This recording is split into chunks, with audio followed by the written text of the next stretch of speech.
Do you ever get sick of just hearing about everyone's achievements and everyone's accomplishments? And by the way, I'm not bringing you some bougie cup of coffee. I am trying to hit my water quota.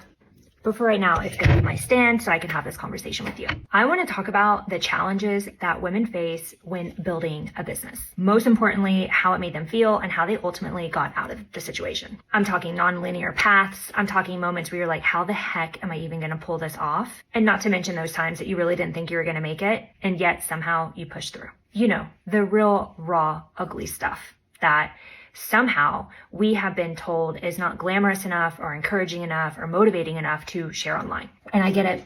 I'm guilty of it. And I think the worst part of it all is that I feel so disconnected from my community that I just essentially have an audience that watches, which then puts so much more pressure on being perfect and having it all figured out. And I can tell you the rebuild is tough. The rebuild being in a public eye is tough. The rebuild of losing a business and building a business is tough, but so is like not doing it. And I think that's what we need to normalize. There were times in my entrepreneurial career where I legit didn't know where the next dollar was going to come from. I didn't know where the next cent was going to come from. And still somehow I had to look like I had it all put together.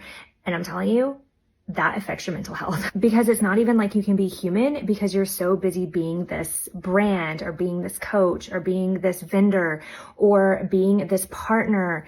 But here's the thing, let's normalize it because this is the growth that we have been asking for.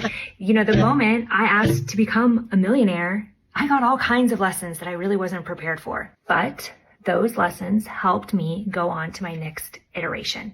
So I'm so incredibly grateful for them. The number one thing that I can say when I felt like I was fighting for my life is, and I've had many experiences with, this is not just in business, this is in my personal life, this is in my childhood, is how can I be committed no matter what? And remembering that you only lose if you quit. So if you can make it one more day, if you can put out one more offer, if you can make one more phone call, if you can cut one more expense, if you can take a 5-minute walk, like if you can just do one more thing, one more time for one more day, it compounds and eventually it clicks. And I got a whole lot of other pieces of advice around that. And if you like this conversation, then let me know down below and let's chat more about it. I know International Women's Day is coming up, and if you could pick one thing, one topic, have one question answered, I'd love to know what that would be.